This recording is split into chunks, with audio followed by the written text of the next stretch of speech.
मनाया जा रहा है।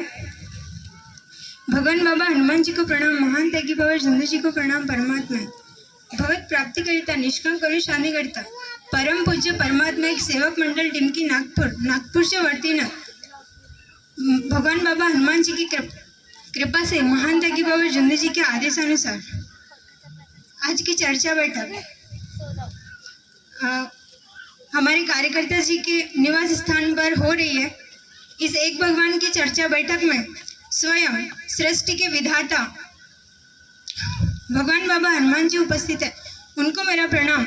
वैसे ही हमारे मानव धर्म के संस्थापक महान त्यागी बाबा जिंदू जी उपस्थित है, उनको मेरा प्रणाम। समस्त सेवक सेवकी की आई उपस्थित है, उनको मेरा नमस्कार। आए हुए सभी सेवक सेवकियों को मेरा आदरपूर्वक सप्रेम नमस्कार। इस पर मैं 2 शब्द बोलना चाहूंगी। जागी झाले स्वर्गा सेवक डोलाया लागला, जागी झाले स्वर्गा सेवक डोलाया लागला, माझा जुमदेवजीचं नाव आत गाजाया लागला, माझा जुमदेवजीचं नाव आत गाजाया लागलं। काय की ते नोकरी करते। भगवान बाबा हनुमान जी महान त्यागी बाबा जिंदू जी की कृपा से आज 3 अप्रैल जन्मोत्सव मनाया जा रहा है।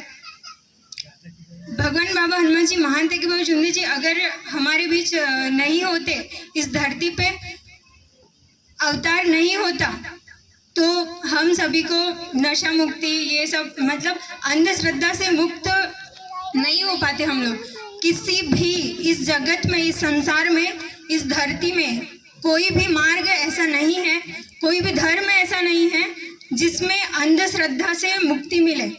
उन अंधश्रद्धा से और व्यसन मुक्त कहीं पे भी ऐसा मार्ग नहीं है। हमें गर्व होना चाहिए कि हम बाबा के सेवक हैं और भगवान बाबा हनुमान जी महान त्यागी बाबा जिंदू जी की असीम कृपा है कि हम बाबा के सेवक बन पाए और हमारा ये सौभाग्य है, बहुत बड़ा सौभाग्य है। कहीं ना कहीं हमारे अच्छे विचार, हमारी ईमानदारी ही रही होगी, इसलिए हम बाबा के चरण में मरे हैं। क्योंकि बाबा ने तत्व में तो मरेया जी भगत नाम पर दिया है, लेकिन अलग से 3 बार मरेया जी भगत नाम पर, मरेया जी भगत नाम पर, मरेया जी भगत नाम पर दिया है और उसका पालन हमें करना चाहिए। मुझे भी और आप सभी सेवकों को, सेवकियों को करना चाहिए। अपने बच्चों को चर्चा बैठक में लेकर आना चाहिए, क्योंकि चर्चा बैठक ही एक ऐसी पाठशाला है, जैसे बच्चा जन्म लेता है तो उस बच्चे को स्कूल में भेजा जाता है। क्यों भेजते हैं? क्योंकि उसकी नींव अच्छी बन सके। वो अगर जड़ अच्छी होगी तो पेड़ के फल भी अच्छे होंगे, पेड़ भी अच्छा होगा। इसी प्रकार हमें मानव धर्म में कि ये जो पाठशाला बाबा ने खोले हैं, बाबा ने कहा था कि मेरे दर्शन को मत आना, मेरे दर्शन को मत आओ, लेकिन चर्चा बैठक में जाओ, क्योंकि चर्चा बैठक में भगवान जागृत होते हैं। हमारे प्रत्येक शब्द पे भगवान की कृपा जो हमारे मुख से हम निकालते हैं वो हमारा चरित्र और आचरण होता है। बाबा के अनुमति से हमारे मुख से कुछ नहीं निकलता, क्योंकि बहुत सारे सेवक आते हैं, खड़े रहते हैं, बोल नहीं पाते। वो बाबा से विनती करनी चाहिए सर्वप्रथम कि बाबा मैं बोलने जा रहा हूँ, आप अपनी कृपा बनाए रखें और मेरे मुख से ऐसे शब्द निकले कि समस्त सेवकों का कुछ न कुछ इसमें अच्छा उन्हें मार्गदर्शन मिले। मार्गदर्शन तो मैं नहीं कर सकती, क्योंकि मैं बहुत अज्ञानी, बहुत छोटी सी हूँ, मेरी इतनी उम्र नहीं। मेरे माता पिता भी मार्ग में इतने अच्छे से नहीं चलते थे पहले, वो बहुत भटके। उसके बाद में आज भगवान की कृपा से हमारे घर में त्याग के हवन कार्य मतलब हुए और अभी 9 हवन संपन्न होने बाकी है। तो ये भगवान की ये कृपा है कि हर जगह भटकने के बावजूद बाबा की कृपा ऐसी हुई कि योग ऐसे बने कि हम त्याग हमने लिया और भगवान ने हमारा मार्गदर्शन करे। और गरीबदास जी की मैं बहुत रिस्पेक्ट करती हूँ, उनके अनुभव गीत मैं सुनती हूँ और उन्होंने एक अनुभव गीत बोला है, मैं उसकी सिर्फ 2 लाइन बोलूँगी।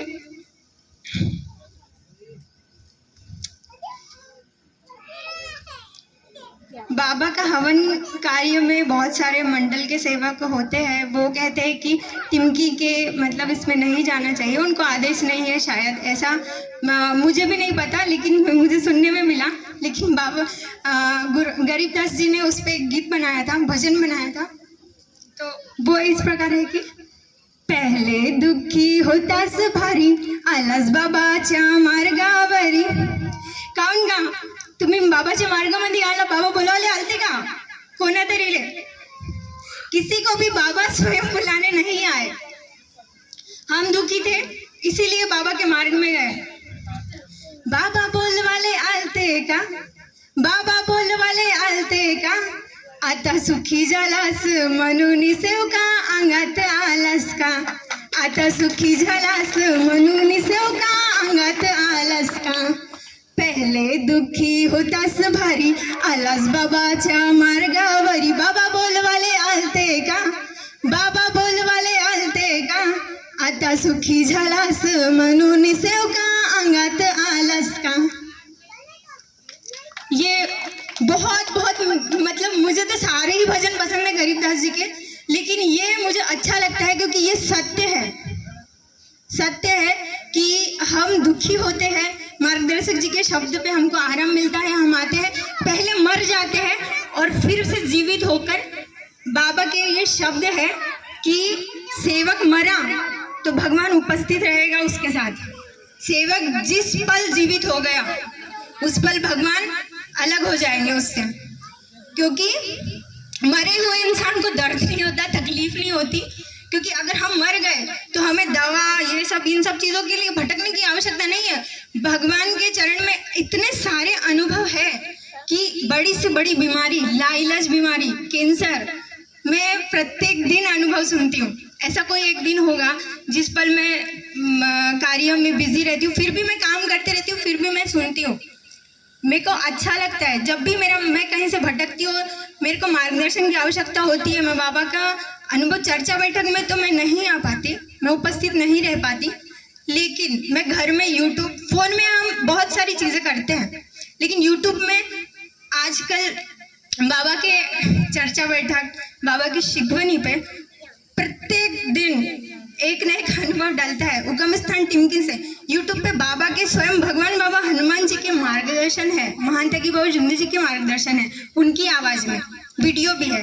आप सब लोग ज़रूर देखिए, ज़रूर सुनिए, क्योंकि प्रत्येक शब्द भगवान का जागृत है, बाबा का जागृत शब्द है। अगर दैवी शक्ति हमारे पास है, उसके बाद भी हम सबसे पहले कुछ भी होता है तो सबसे पहले दवाई बोलते डॉक्टर के पास जाना है। पर डॉक्टर के पास क्यों जाना है जब भगवान इतना बड़ा उपस्थित है हमारे पास, देवी, तो हमें डॉक्टर की क्यों आवश्यकता पड़ती है? हम भगवान को क्यों नहीं याद करते? जिस क्षण बाबा के शब्द है कि अगर मेरे तत्व शब्द नियम से सेवक अगर चल रहा है तो उसको कांटा भी नहीं गड़ने दूंगा। बाबा ने ऐसा कहा है।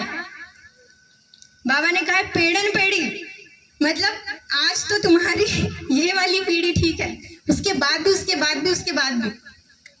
तो अगर ये सब तुम्हें मोक्ष पाना है, व्यक्ति ये मतलब बाबा बोलते 184 भोगाचा नहीं है तो इतने सारे अगर नहीं भोगना है तो परमात्मा एक मार्ग है, एक ऐसा मार्ग है जिसमें बाबा बोलते हैं कि जर तुला आवडलं नाही तो बोलणार नाही, तुझे नहीं मानना है तो मत मान, पर इस मार्ग की अवहेलना मत कर।